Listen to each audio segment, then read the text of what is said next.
Racism அப்படின்ற ஒன்று நம்ம ஹியூமன்ஸ் மத்தியில் ரொம்ப நாளாகவே இருக்குது. ஓகேங்களா? ஒரு கலரை வச்சு ஒருத்தன் பெரியவன் ஒருத்தன் சின்னவன் சொல்கிற இந்த குணம் வந்து மனுஷங்கிட்ட ரொம்ப நாளாக இருந்தது. இன்னைக்கு மாடர்ன் உலகத்தில் ரொம்ப குறைஞ்சிருக்கு. பட் ஸ்டில் மொத்தமாக போயிடுச்சுன்னு கேட்டிங்கன்னா இல்லை. இப்போ கூட ஒரு சட்டிலான ரேசிசம் இருந்துட்டு தான் இருக்குது. ஸோ எனக்கு ஃபர்ஸ்ட் ஆஃப் ஆல் என்ன கேள்வினா, ஏன் வந்து மனுஷங்க டிஃப்ரெண்ட் கலர்ஸில் இருக்காங்க? ஏன் நம்ம எல்லாருமே ஒரே இனம் தான் இல்லையா? ஏன் நம்ம எல்லாருமே ஒரே கலரில் இல்லை? அந்த கலர் டிஃப்ரென்ஸ் காரணம் என்ன அப்படின்னு சொல்லி ரிசர்ச் பண்ணேன். ஆக்சுவலாக அதுக்கு ஹியூமன் எவல்யூஷன் கூட ரொம்ப ஸ்ட்ராங்கான ஒரு சம்மந்தம் இருக்குது. ஹியூமன்ஸ் எவால்வ் ஆகிறதுக்கு முன்னாடி, அதாவது இப்போ கரண்டாக இருக்க ஹியூமன்ஸுக்கு முன்னாடி வந்துட்டு ப்ரீ ஹிஸ்டாரிக் ஹியூமன்ஸ்னு சொல்லிட்டு ஒரு குரூப் இருந்திருக்கு. ஓகேங்களா? அதில் மொத்தம் 7 வகை இருந்திருக்கு. இதெல்லாம் ஹோமோ சாப்பியன்ஸ், ஹோமோ எரெக்டஸ், நியாண்டர்டல் அப்படின்லாம் சொல்லுவாங்க இல்லையா? அந்த மாதிரி வகையாக மனுஷங்கள் இருந்திருக்காங்க. இவங்க வந்து குரங்குக்கும் ஹியூமனுக்கும் நடுவில் இருப்பாங்க. ஓகேங்களா? ஆக்சுவலாக இந்த 7 வகையில் ஒரே ஒரு வகை தான் சர்வைவ் ஆகி இன்னைக்கு நம்ம பொழைச்சி வந்திருக்கோம். அதாவது இன்னைக்கு நம்ம பூமியில் இருக்க 8 பில்லியன் மக்களுமே ஒரு வகையான ப்ரீ ஹிஸ்டாரிக் ஹியூமன்ஸ்லேருந்து தான் வந்திருக்கும். அது என்னன்னு பார்த்தீங்கன்னா ஹோமோ சாப்பியன்ஸ். அதுக்கான ரீசன் எக்ஸாக்டாக என்னன்னு சொல்லி சயின்டிஸ்டால சொல்ல முடியல. ஸோ கரண்டாக இருக்க சயின்டிஃபிக் அண்டர்ஸ்டாண்டிங் என்னன்னா, நம்ம ஹோமோ சாப்பியன்ஸாக இருந்த காலத்தில் நம்மளுடைய பூமியோட ஈக்குவேட்டார்னு சொல்கிறோம் இல்லையா, அந்த சென்ட்ரல் லைன் போகும்போது அந்த ஈக்குவேட்டார் ரீஜனில் தான் நம்ம இருந்திருக்கோம் அப்படின்றது தான் சயின்டிஃபிக் அண்டர்ஸ்டாண்டிங். ஓகேங்களா? ஆனால் அதுக்கப்புறம் ஹோமோ சாப்பியன்ஸோட பாப்புலேஷன் இன்க்ரீஸ் ஆக இந்த ஹோமோ சாப்பியன்ஸ் உலகம் ஃபுல்லாக பரவ ஆரம்பிச்சிருக்காங்க. அதாவது கொஞ்சம் நார்த்லையும் கொஞ்சம் சவுத்லையும் மூவ் ஆக ஆரம்பிச்சிருக்கு. அது மாதிரி பிரிஞ்சு போய் வாழ ஆரம்பிச்சு ஹோமோ சாப்பியன்ஸோட ஸ்கின் கலர்ஸ் மாற ஆரம்பிச்சிருக்கு. ஸோ ஸ்டார்டிங்கில் எல்லாருமே பிளாக்காக இருந்திருக்காங்க ஈக்குவேட்டரில் வாழும்போது. அதுக்கப்புறம் பிரிஞ்சு போய் வாழும் போது அந்த தட்பவெப்பக்கு ஏற்ப போல அவங்களோட கலர்ஸ் மாற ஆரம்பிச்சிருக்கு. அப்போ கூட ஏன் நம்ம வேற ஒரு இடத்துல போய் வாழும்போது நம்மளோட கலர்ஸ் மாறுது? அதுக்கு ரீசன் சூரியன்லேருந்து வர லைட்டு. ஸோ சூரியன்லேருந்து வர லைட்டு பூமிக்குள்ளே என்ட்ரு ஆகும்போது அந்த ஈக்குவேட்டர் ரீஜனில் தான் வந்துட்டு ஈஸியாக என்ட்ரு ஆகிடும். ஏன்னா ஈக்குவேட்டர் ரீஜன் வந்து சூரியனுக்கு நேராக எதிராக இருக்கா, ஸோ லைட் வந்து ஸ்ட்ரெயிட்டாக உள்ளே வரும்.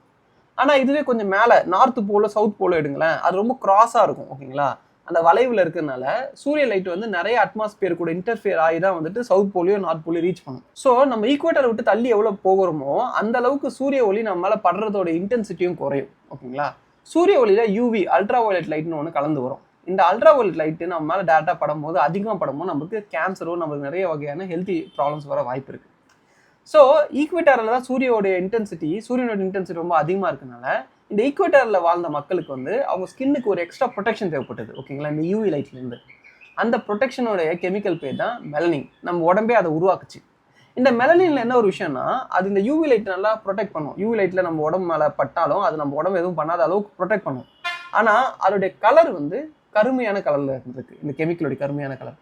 ஸோ ஸ்கின்னோடைய அப்பர் லேயரில் இந்த மெலனின்ற ஒன்று வந்ததுனால அந்த லேயர் அந்த ஸ்கின்னுமே பார்க்க டார்க்கராக தெரிய ஆரம்பிச்சு. ஸோ இதனால தான் அந்த ஈக்குவேட்டர் லைனில் வாழ்ந்த ஹோமோ சாப்பியன்ஸோட கலருமே வந்து டார்க்கர் ஸ்கின் டோனில் இருந்திருக்கு. பட் அதுக்கப்புறம் அவங்க வந்துட்டு பூமியோட கோல்டரான பார்ட்ஸ், அதாவது நார்த்லையும் சவுத்லையும் போயிட்டு வாழ ஆரம்பிச்சப்போ அங்கே அந்த யூவியோட இன்டென்சிட்டி அந்த அளவுக்கு இல்லை. ஸோ அதனால அவங்களோட ஸ்கின்னுக்கு அந்த மெலனினோட தேவையுமே இல்லாமல் இருந்ததுனால பயாலஜிக்கலி அவங்களோட ஸ்கின்னு கொஞ்சம் லைட்டராக மாற ஆரம்பிச்சது. ஸோ இதனால தான் நம்ம வெஸ்டர்ன் கண்ட்ரீஸில் இருக்க பீப்புளாம் லைட்டராகவும் ஆஃப்ரிக்கன் கண்ட்ரீஸில் இருக்கவங்களாம் டார்க்கராகவும் இருக்கும். ஏன்னா ஆஃப்ரிக்கா எக்ஸாக்டாக ஈக்குவேட்டர் லைனில் தான் ஃபாலோ ஆகுது. சொல்லப்போனால் நம்ம தமிழர்களும் கூட எடுத்திங்கன்னா ரொம்ப கருமை நிறத்தில் இருந்திருக்கவங்க தான். அது காரணம் நம்மளுமே ஈக்குவேட்டர்லேருந்து கொஞ்சம் தான் தள்ளி இருக்கும். ஸோ அதனால ஈக்குவேட்டரில் இருக்கவங்க தான் ரொம்ப அதிகமான மெலனின் வச்சிருப்பாங்க. அதனால அவங்க தான் இருக்கலையே ரொம்ப டார்க்கான கலர் இருப்பாங்க. ஈக்குவேட்டரை விட்டு மேலேயும் கீழே கொஞ்சம் கொஞ்சமாக நீங்கள் மேலே போனீங்கன்னா உங்கள் கலர் கொஞ்சம் கொஞ்சமாக பிளாக்லேருந்து லைட் பிளாக் ஆகும், அப்புறம் டார்க் ப்ரௌன் ஆகும், அப்புறம் லைட் ப்ரௌன் ஆகும், அது மாதிரி போகும். ஸோ நம்ம இந்தியன்ஸ் மோஸ்ட்லி ப்ரௌனிஷாக இருப்போம், ஏன்னா நம்ம ஈக்குவேட்டரில் கொஞ்சம் தள்ளி இருக்கும். ஸோ பேசிக்காக கலர் ஹியூமன்ஸோட ஸ்கின் டோன் அப்படின்றது சூரிய ஒளியிலேருந்து நம்ம உடம்பை காப்பாற்ற தேவைப்படுற மெலனினோட அளவு வச்சு தான் இருக்குது. அந்த மெலனினோட அளவு எதை வச்சு டிபெண்ட் ஆச்சுன்னா நம்ம எங்கே வாழ்கிறோம், நம்ம வாழ்கிற இடத்துல சூரியன் எந்த அளவுக்கு அடிக்குது அப்படின்றத பொறுத்து தான் இருக்குது.